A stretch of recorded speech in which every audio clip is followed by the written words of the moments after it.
Hello friends, this is Himanshu Ranjan. Today I am going to discuss with you the syllabus for airport authority of India का जो examination होने वाला है senior assistant finance post के लिए. Then today I am going to discuss with you कि what will be the expected syllabus for this post. Okay, क्योंकि इन लोग ने ऑफिशियली कुछ सिलेबस दिए नहीं है, तो आप एक्सपेक्ट कर सकते हो कि जो आपका एग्जामिनेशन होने वाला है तो आपका एग्जामिनेशन में इसी तरह का सिलेबस रहने वाला है. ठीक है, तो I will discuss everything in this video.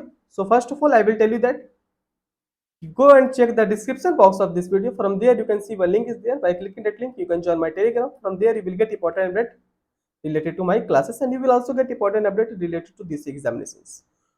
Okay, and one more thing is that if you're preparing for these examinations, so you can purchase my course. Okay, आप मेरा कोर्स परचेस कर सकते हो. इस वेबसाइट पे जाइए himanshuranjanclasses.in. इस video के डिस्क्रिप्शन में भी लिंक दिया हुआ है, वहां से वेबसाइट पे जा सकते हो. ठीक है, और full course are available at only ₹999. Okay, इसमें कि आपको video lecture with notes with MCQ सब कुछ मिलेगा इसमें ₹999 में. If you wanted only to purchase the MCQ for your preparation, okay, सिर्फ एमसीक्यू जिसको चाहिए तो वो एमसीक्यू परचेस कर सकते हो मात्र ₹500 में. ओके, चॉइस ऑफ योर्स कि आपको क्या परचेस करना है. इस वेबसाइट पे जाइए himanshuranjanclasses.in. इस वीडियो के डिस्क्रिप्शन में भी लिंक दिया हुआ है, तो वहां से भी जाकर के आप परचेस कर सकते हैं. ठीक है, today I am going to discuss with you the expected syllabus for senior assistant finance का जो एग्जामिनेशन होने वाला है एयरपोर्ट अथॉरिटी ऑफ इंडिया में. ठीक है, एआई बोल सकते हैं उसको. Expected syllabus for senior assistant finance. Okay, तो जैसा कि देखा गया है कि जो भी एग्जामिनेशन होते हैं तो इस तरह का ही सिलेबस से क्वेश्चंस आता है. ठीक है, तो आपका एग्जामिनेशन में क्वेश्चन कहाँ कहाँ से आ सकता है. डायरेक्ट टैक्स से क्वेश्चन आ सकता है. Indirect tax that means GST से क्वेश्चन आता है. ठीक है, direct tax means income tax. Okay, income tax में देखिए आपका जो चैप्टर्स का बात किया जाए जो कि इंपॉर्टेंट होता है आपका एग्जामिनेशन पॉइंट ऑफ व्यू से. ठीक है, इनकम टैक्स तो बहुत ही बड़ा है ना, पर आपको सारा कुछ तो पढ़ नहीं जाओगे. जो इंपॉर्टेंट होता है जहां से क्वेश्चन दिखा गया है कि क्वेश्चन पूछता है. I have seen the many question paper of previous year question paper. I have seen many previous year question paper. Okay, so I have idea that कि कहाँ से क्वेश्चन पूछा जाता है, and I am also selected in PSUs, so I have knowledge about all these things. Okay, तो देखिए income tax से questions कहाँ कहाँ से आता है PSUs में आप देख लो. बेसिक कंसेप्ट इनकम टैक्स का जो बेसिक कंसेप्ट है ना वो आपको पता होना चाहिए. तो बोलोगे बेसिक कंसेप्ट में क्या क्या पता होना चाहिए आपको. जो टैक्स रेट है, टैक्स रेट मीन्स की जो स्लैब रेट बोल सकते हो वो आपको पता होना चाहिए. किस पे कितना, किनको कितना स्लैब में रखा गया, कितना रेट है, वो सब चीज पता होना चाहिए. इसके साथ साथ सरचार्ज पता होना चाहिए. ठीक है, कितना कितना सरचार्ज का रेट है, क्या लिमिट है, वो आपको पता होना चाहिए. इसको बोल सकते हो बेसिक कंसेप्ट. ये सबसे क्वेश्चन पूछा जाता है. ठीक है, आगे आइए 5 हेड्स ऑफ इनकम, जिसमें कि आपका salary, house property, PGBP, capital के इनकम फ्रॉम अदर सोर्सेस. इतना सारा बोल दिया. तो इंपॉर्टेंट क्या है, देखिए salary, house property, PGBP, capital gain और इनकम फ्रॉम अदर सोर्सेस. बात किया जाए ये सब चैप्टर्स का तो बहुत ही बड़ा बड़ा चैप्टर है. तो इसके लिए हमने क्या किया है आप लोगों के लिए, if you wanted to purchase only the MCQs, तो एमसीक्यूज में सब कुछ कवरेज है. ओके, एमसीक्यूज में सब कुछ कवरेज है. Everything that I am discussing now and I will discuss in this video. So everything are covered in that MCQs. Okay, so everything are covered. तो उसके लिए आपको टेंशन नहीं लेना है.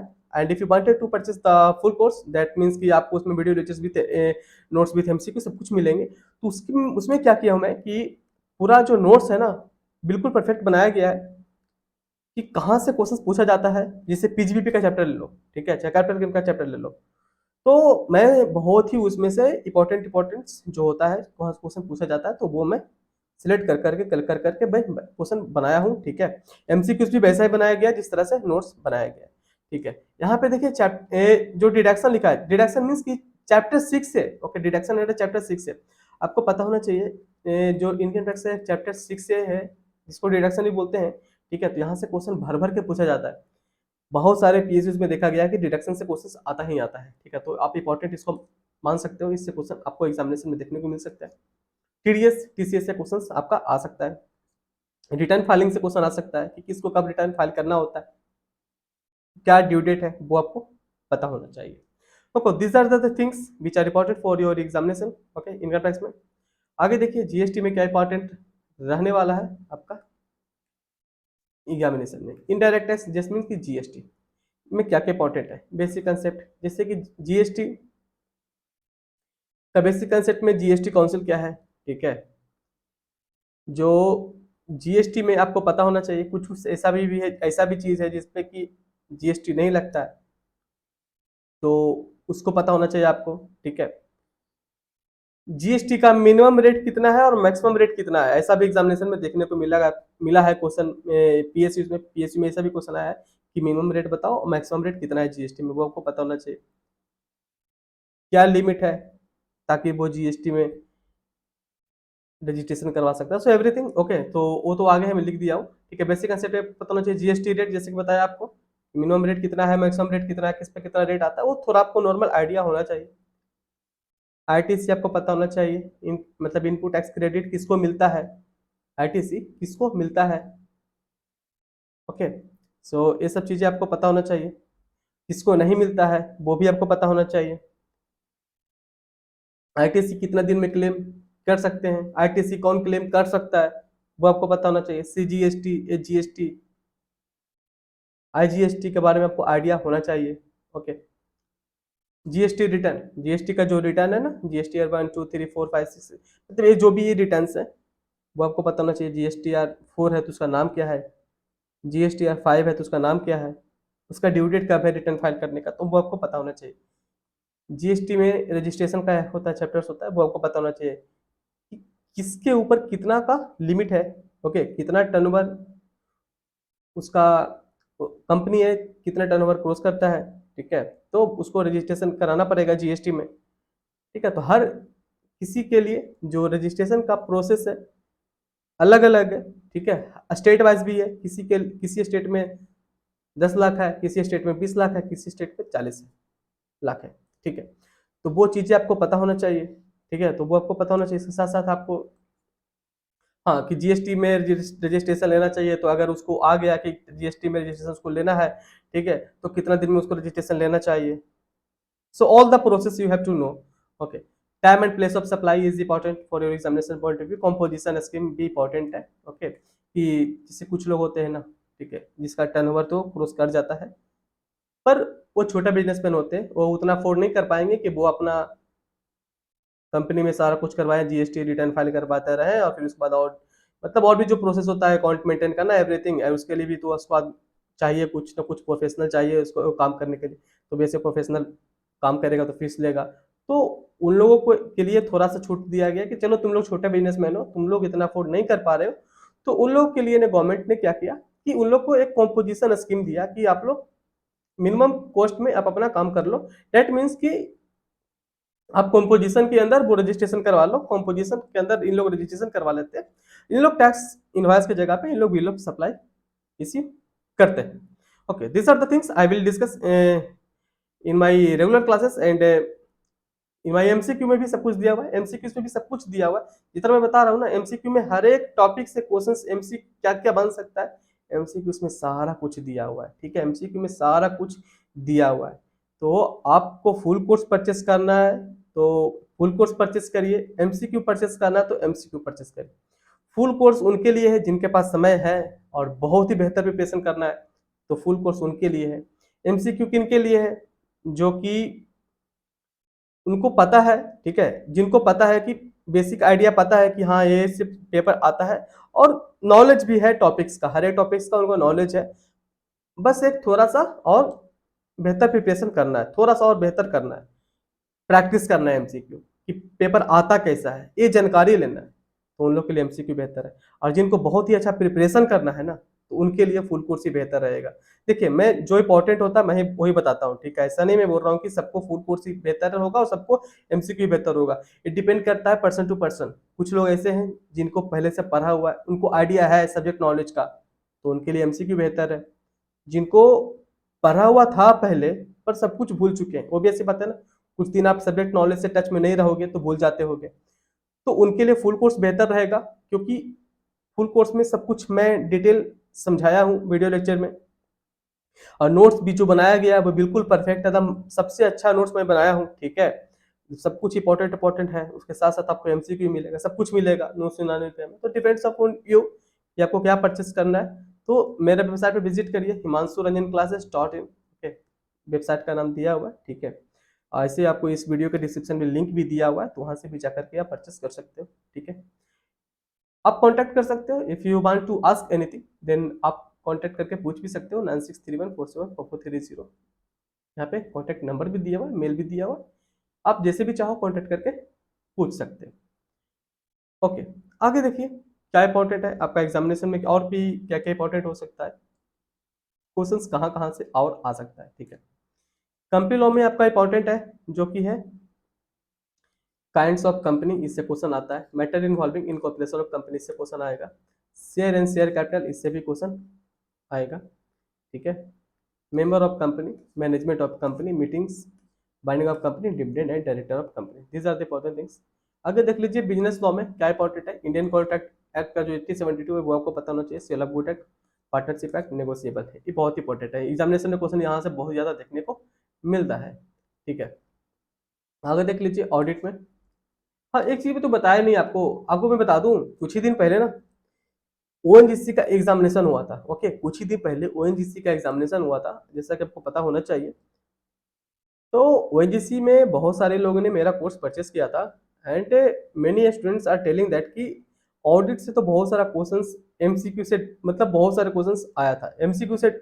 मैं जो एमसीक्यू प्रोवाइड करता हूँ आप लोग को, उस एमसीक्यू से डायरेक्ट बहुत सारे क्वेश्चंस आया था, ऐसा मुझे जो स्टूडेंट लोग का जो रिव्यू था वो मैं आपको बता रहा हूँ, ठीक है। तो अभी मैं ऑडिट देखा तो मैं आपको सोचा कि बता देता हूँ, ठीक है। आगे देखिए ऑडिट में क्या क्या आपकी इंपॉर्टेंट है। Meanings and objective of audit आपको पता होना चाहिए, ठीक है। ऑडिट किस लिए किया जाता है, ठीक है, ऑडिट किस लिए किया जाता है, ऑडिट का मीनिंग क्या होता है वो आपको पता होना चाहिए। ऑडिट क्या होता है, बस एक चेकिंग करते हैं जाकर के, ठीक है। टाइप्स ऑफ ऑडिट, जो ऑडिट का जो टाइप है, बहुत सारे टाइप्स है ऑडिट का। इंटरनल ऑडिट है, पोस्ट ऑडिट है, स्टैट्यूटरी ऑडिट है, सेक्टोरियल ऑडिट है, कंकरेंट ऑडिट है, स्टॉक ऑडिट है, बहुत सारे ऑडिट्स होते हैं, ठीक है। तो आपको पता होना चाहिए। ऑडिट प्रोसेस, ऑडिट का एक प्रोसेस होता है, जब आप कंपनी में जाओगे ना ऑडिट करने, तो ऑडिट में हर एक प्रोसेस होता है। इंटरनल ऑडिट का एक अलग प्रोसेस है, जो कि मैनेजमेंट वाले, जो कंपनी का मैनेजमेंट होता है ना, वो डिसाइड करता है कि ऑडिट कैसे करते हैं, ठीक है। मतलब ऑडिट कैसे करना है, कैसे करते हैं वो तो सबको पता है, जो ऑडिटर है उसको पता है, ठीक है। पर ऑडिट प्रोसेस जो होता है ना, वो मैनेजमेंट वाले डिसाइड करेंगे कि आपको कहाँ से स्टार्ट करना है, कैसे करना है, इसके बाद क्या क्या करना है, ठीक है। इंटरनल ऑडिट का होता है, ठीक है इसे।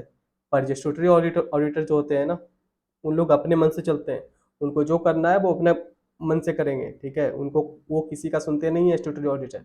इंटरनल ऑडिटर का क्या होता है ना, ये इन लोग तो काम होता है कि इंटरनल कंट्रोल अच्छा करने का होता है कंपनी का, ठीक है। तो मैनेजमेंट का बात सुनेंगे तभी तो बेहतर कर पाएंगे ना, सजेशन दे पाएंगे, हाँ आप लोग का यहाँ पे है तो इसको थोड़ा बेहतर कर सकते हो, ठीक है। These are the things I will discuss in the my regular classes, okay. ये तो बस मैं आपको सिलेबस बता रहा हूँ कि क्या क्या इंपॉर्टेंट है। जिससे इंटरनल ऑडिट है जो कि सेक्शन 138 में है, ठीक है। और स्टैट्यूटरी ऑडिट भी है, ओके। यहाँ पे अच्छा, यहाँ पे लिखा नहीं है तो आप ये चलो यहाँ पे लिख लो, ठीक है। यहाँ पे आप लिख लो एक और पॉइंट, यहाँ पे आप एक, कहाँ यहाँ पे एक और पॉइंट बना के लिख लो, यहाँ पे सेक्शन 139 से लेकर के सेक्शन 148 तक, ओके। ये बहुत इंपॉर्टेंट है, ये पूरा ऑडिट से रिलेटेड सेक्शन से कंपनी एक्ट का, ठीक है। सेक्शन 138 से section 148 of company act, company act, okay. Company act 2013, company 2013। तो सेक्शन 139 से लेकर के सेक्शन 147 स्टैट्यूटरी ऑडिट के बारे में बात करता है। सेक्शन 148 है वो कॉस्ट ऑडिट के बारे में बात करता है, ठीक है। नहीं नहीं, यहाँ पे तो लिखा ही है था, प्रोविजन रिलेटेड ऑडिटर, ओके, यहाँ पे लिखा था, ओके। तो ये आप इसका जो सेक्शन होता है ये होता है, ठीक है। फिर audit report and auditing standard है, वो आपको पता होना चाहिए। आगे देख लीजिए अकाउंट्स में क्या क्या इंपॉर्टेंट है।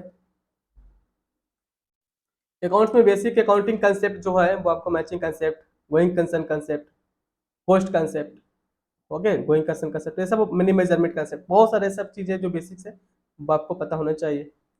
बेसिक अकाउंटिंग टॉपिक जिसमें आपको BRS, error and rectification, bill of exchange, ये सब बेसिक्स, बहुत ही ज़्यादा बेसिक्स है, पर क्वेश्चन पूछा जाता है, ठीक है, आपको पता होना चाहिए। आप लोग पढ़ लिए थे पहले पर भूल गए हैं तो एक बार रिवीजन जरूर कर लीजिएगा, ऐसा क्वेश्चन आता है। Issue of share and debenture, preparation of financial statement, जो कि शेड्यूल 3 के हिसाब से बनता है ना। ओके, तो आपको पता होना चाहिए। फाइनेंशियल स्टेटमेंट के अंदर का बात की जाए तो आपको सभी चीज़ आपका पता होना चाहिए। इसमें आपका फाइनेंशियल स्टेटमेंट में आपको जो ट्रेडिंग, पीएल मतलब ट्रेडिंग तो वो तो नॉर्मली प्रोप्राइटरशिप वाले होते हैं। कंपनी वाले लोग क्या होता है, पीएल बनता है, कंपनी वाले के लिए पीएल बनता है, ठीक है, प्रॉफिट एंड लॉस अकाउंट बनता है, बैलेंस शीट बनता है, कैश फ्लो बनता है, ठीक है, cash flow statement, okay, notes to account, so these are the things are coming under financial statement. Okay, तो इसमें इंपॉर्टेंट था, मैं बताया cash flow statement. Cash flow statement अच्छा से कर लीजिएगा, कैश फ्लो स्टेटमेंट से क्वेश्चन भर भर के पूछा जाता है, ठीक है। तो cash flow statement is very much important for examination point of view. देखिए फाइनेंशियल स्टेटमेंट मैं बस लिख दिया, पर इसके अंदर बहुत सारे टॉपिक्स में बताया आपको, तो this are the important things.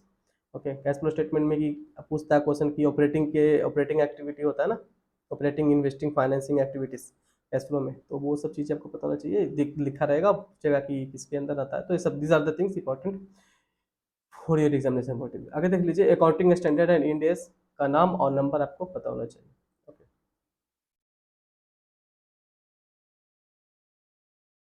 यहाँ पे फाइनेंशियल मैनेजमेंट में बात किया जाए तो यहाँ पे आपको बेसिक कंसेप्ट पता होना चाहिए, cost of capital, leverage ratio analysis, ये सब का बात किया जाए तो इसके लिए तो मैंने मतलब बात किया जाए तो इस सब के लिए मैं 200 एमसीक्यूज प्रोवाइड कर रहा हूँ, मतलब इतना प्रोवाइड कर रहा हूँ कि इससे बाहर क्वेश्चन आएगा ही नहीं। मतलब रेशियो एनालिसिस का मुझे मतलब 150 प्लस एमसीक्यूज है, ठीक है, और भी एमसीक्यूज सिर्फ डायरेक्ट एमसीक्यू, स्टार्टिंग का तो बेसिक्स है तो उसमें तो डायरेक्ट डायरेक्ट एमसीक्यूज है, ठीक है, पर बात का जो क्वेश्चन है जो कि लग रहा है कि इसमें समझाना चाहिए तो उसको पूरा डिटेल में बना बना करके बताया हुआ है, ठीक है, पूरा डिटेल में दिया हुआ है, ठीक है, एक्सप्लेनेशन के साथ दिया हुआ है, ठीक है, तो सभी चीज का दिया हुआ है, कैपिटल बस्टिंग का भी ऐसा ही है, ठीक है, लिवरेज का भी है, मतलब एवरीथिंग है, एक्सप्लेनेशन भी दिया हुआ है, ठीक है। कोस्टिंग का भी बात किया जाए तो हम एक्सप्लेनेशन के साथ आपका पूरा मार्जिनल कोस्टिंग है, आपका मटेरियल चैप्टर से क्वेश्चन है, तो these are the important things, material, labour, overhead, ये सबसे सभी का क्वेश्चन जो बनाया हुआ भी है और भी एक्सप्लेनेशन के साथ बना करके हम आपको दे रहे हैं, ठीक है, एमसीक्यू भी है, उसके नीचे एक्सप्लेनेशन भी दिया हुआ है, ठीक है। मार्जिनल एंड रेलिवेंट, यहाँ पे देख लीजिए कॉस्ट अकाउंटिंग, आपको बेसिक कॉस्ट जो है कॉस्ट अकाउंटिंग पता होना चाहिए, मटेरियल चैप्टर है, ओके, जो कॉस्ट अकाउंटिंग स्टैंडर्ड 6 के अंदर आता है, ओके, मटेरियल, लेबर है जो कॉस्ट अकाउंटिंग स्टैंडर्ड 7 के अंदर आता है, ओवरहेड जो कि CS3 के अंदर आता है, ओके, तो ये सब चीज़ें हैं, आपको मैं बहुत ही बता रहा हूँ ये सब चीज़ें जो आपको पता नहीं है, आपको अगर मैं बता रहा हूँ कॉस्ट अकाउंटिंग स्टैंडर्ड इसके अंदर ये आता है, तो आपको अगर पता नहीं है तो समझ लो कि आपको जो प्रिपरेशन उतना बेहतर नहीं है, तो आपको प्रिपरेशन बेहतर करना है तो मेरा कोर्स परचेस कर सकते हो, ठीक है, प्रिपरेशन बेहतर करिए तभी पीएसयू में सिलेक्शन होगा। पीएसयू में सिलेक्शन उन्हीं लोग का होता है जिनका सब्जेक्ट नॉलेज बहुत ही ज़्यादा बेहतर होता है, ये चीज़ तो आपको पता होना चाहिए, ठीक है। तो आगे देख लीजिए, margin and relevant documental costing decision making, marginal costing का तो मैंने क्लास भी लिया था यूट्यूब पे, ठीक है, आप देख सकते हो वो क्लास भी जा करके, मैंने उसमें बहुत सारा चीज़ें डिस्कस किया था, जो इंपॉर्टेंट फार्मूलाज होता है किस टाइप का क्वेश्चन आता है वो भी बताया था, ठीक है, तो वो वीडियो भी रेफर कर सकते हो मार्जिनल कॉस्टिंग के लिए, ठीक है। अगर मेरा फुल कोर्स परचेस करोगे तो उसमें मैं मार्जिनल कॉस्टिंग के लिए बहुत सारे क्लासेस लिया हूँ, उसमें मैं आपको सम्स सोल्व कर करके बताया हूँ, ठीक है। मेथड ऑफ कॉस्टिंग वो आप देख लीजिएगा, बहुत सारे मेथड है, कॉन्ट्रैक्ट कॉस्टिंग प्रो है, उसमें आपका जॉब कॉस्टिंग है, तो बहुत सारे कॉस्टिंग है वो आपको पता होना चाहिए, okay. So these are the things are important for your examination point of view. Okay. So if you wanted to purchase the full course, okay, so that is available at only rupees 999। Full course available है 999 में, ठीक है, इसमें कि आपको video lecture with notes with MCQ सब कुछ मिलेगा, ओके, सब कुछ मिलेगा आपको 999 में, ठीक है।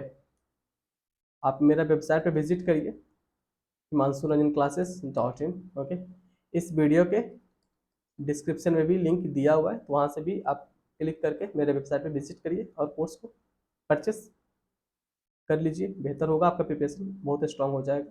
And if you wanted to purchase only the MCQs for your preparation और बेहतर करना है तो MCQs are available at only ₹500. Okay, आपको जो परचेस करना है वेबसाइट पर विजिट करिए, कोर्सेस आर अवेलेबल देयर.